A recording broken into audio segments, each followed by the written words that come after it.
Shalom, selamat pagi, salam sejahtera bagi kita sekalian, Bapak Ibu yang diberkati oleh Tuhan. Senang sekali kita boleh diperjumpakan kembali dalam santapan rohani kita atau sarota dari Gereja Toraja Jemaat Silo Campagaya edisi Rabu 5 Februari tahun 2025. Mari kita persiapkan hati kita untuk tilawat dan diperteguh oleh firman yang akan kita baca, dengarkan, dan renungkan pada saat ini. Karena itu mari kita berdoa. Syukur kepadamu Tuhan, kami angkat dalam sukacita kami pada hari ini. Mensyukuri akan kasih dan penyertaan Tuhan yang senantiasa Engkau anugerahkan dalam kehidupan setiap kami. Mengawali akan seluruh aktivitas kami Tuhan. Sebagai orang-orang yang berpengharapan di dalam Tuhan, kami mencari kehendak dan juga terang Allah melalui firman yang akan kami baca, dengarkan, dan renungkan. Karena itu Tuhan, kami dengan kerendahan hati kami memohon kuat kuasa Roh Kudus-Mu sehingga kami dimampukan untuk menghayati dan melakukan firman-Mu dalam kehidupan kami. Inilah kami Tuhan yang datang, di dalam nama Tuhan kami Yesus Kristus kami berdoa. Amin. Bacaan kita di pagi hari ini terambil dari kitab Nabi Yeremia pasal 1 ayat 11 sampai dengan ayat yang ke-19. Yeremia pasal 1 ayat 11 sampai dengan ayat yang ke-19. Demikianlah firman Tuhan. Sesudah itu firman Tuhan datang kepadaku bunyinya, "Apakah yang kau lihat, hai Yeremia?" Jawabku, "Aku melihat sebatang dahan pohon badam." Lalu firman Tuhan kepadaku, "Baik penglihatanmu, sebab aku siap sedia untuk melaksanakan firman-Ku." Firman Tuhan datang kepadaku untuk kedua kalinya, bunyinya, "Apakah yang kau lihat?" Jawabku, "Aku melihat sebuah periuk yang mendidih, datangnya dari sebelah utara." Lalu firman Tuhan kepadaku, "Dari utara akan mengamuk malapetaka, menimpa segala penduduk negeri ini. Sebab sesungguhnya aku memanggil segala kaum kerajaan sebelah utara." Demikianlah firman Tuhan. "Dan mereka akan datang dan mendirikan tahtanya masing-masing di mulut pintu-pintu gerbang Yerusalem, dekat segala tembok di sekelilingnya, dan dekat segala kota Yehuda. Maka aku akan menjatuhkan hukumanku atas mereka, karena segala kejahatan mereka. Sebab mereka telah meninggalkan aku dengan membakar korban kepada Allah lain dan sujud menyembah kepada buatan tangannya sendiri. Tetapi engkau ini, baiklah engkau bersiap, bangkitlah dan sampaikanlah kepada mereka segala yang kau perintahkan kepadamu. Janganlah gentar terhadap mereka, supaya jangan aku menggentarkan engkau di depan mereka.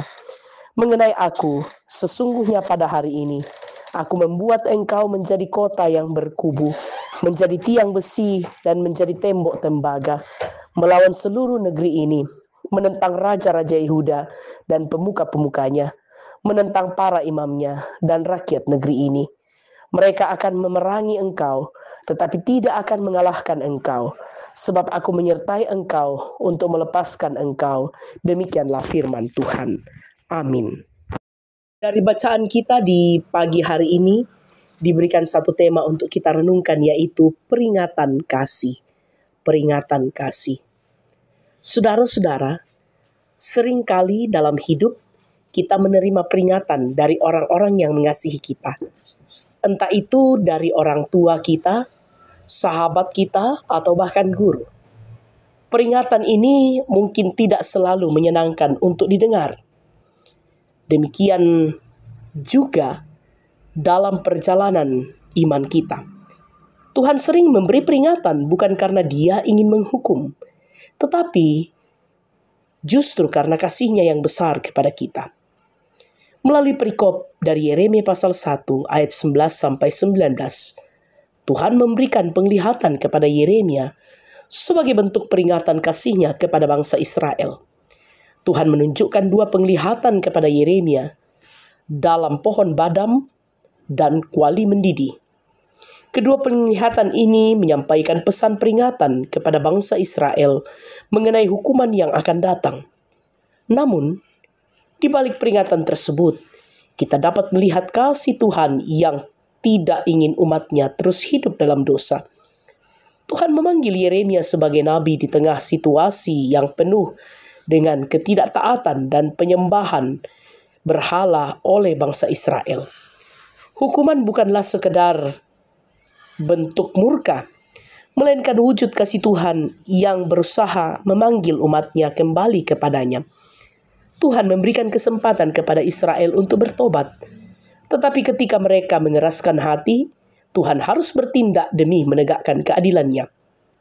Seperti Yeremia yang peka terhadap penglihatan yang Tuhan berikan, kita juga harus peka terhadap firman dan suara Tuhan dalam hidup kita.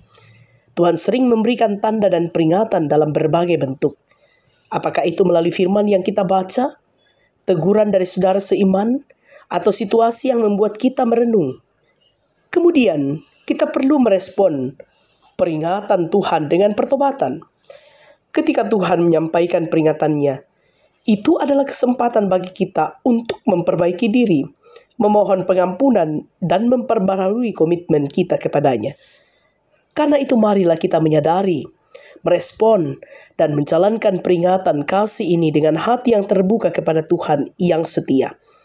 Kiranya Tuhan menolong kita semua untuk tidak mengabaikan peringatan-peringatan kasih yang Ia berikan, tetapi menerimanya sebagai panggilan untuk hidup lebih dekat dengannya. Amin, firman Tuhan. Mari kita berdoa.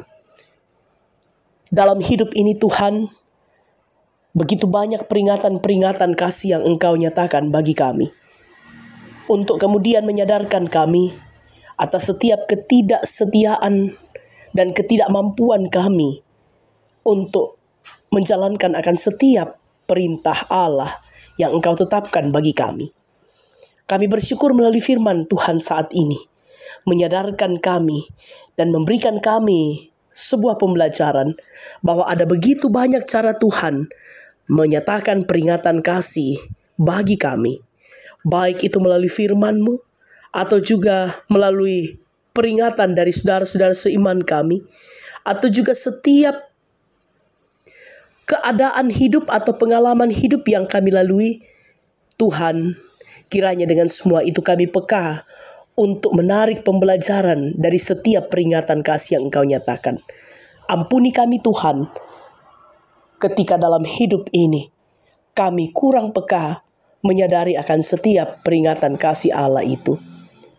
Bapa di dalam sorga, bersama dengan orang tua dan saudara-saudara kami yang menikmati syukur atas pertambahan usia yang dialami pada hari ini, sempurnakan sukacita dan syukur mereka, sehingga lewat pemaknaan syukur ini, mereka terus mempersembahkan hidup mereka hanya di dalam kuasa Tuhan. Kami berdoa bagi segenap orang tua kami yang berada dalam usia lanjut. Tuhan, walaupun fisik mereka lemah dan terbatas, tetapi pengharapan dan iman mereka tetap kuat untuk terus bertumbuh di dalam sebuah keberserahan diri hanya kepadamu. Kami berdoa Tuhan bagi kehidupan kami pribadi lepas pribadi, bersama dengan keluarga kami, dan juga bersama dengan saudara-saudara sepersekutuan di dalam tubuh Kristus. Biarlah kehidupan kami terus mencerminkan kehidupan yang diwarnai dengan sukacita dan damai sejahtera Allah. Kami berdoa bagi pelayan-pelayan Tuhan dimanapun Tuhan menempatkan mereka, untuk mengangkat segala tugas tanggung jawab pelayanan dan di dalam pekerjaan mereka. Kiranya ya Tuhan, senantiasa mereka tunduk, patuh dan taat di dalam segala tugas yang Engkau amanatkan kepada mereka. Bapa di dalam sorga, kehidupan kami hari ini kami serahkan ke dalam tangan kasih-Mu. Engkau yang menuntun dan terus memeliharakan kami. Ini doa kami Tuhan, ini ungkapan syukur kami, permohonan kami. Di dalam nama Tuhan kami Yesus Kristus kami berdoa. Amin. Bapak Ibu Saudara-saudara, demikianlah persekutuan kita di pagi hari ini. Selamat beraktivitas, Tuhan memberkati kita sekalian.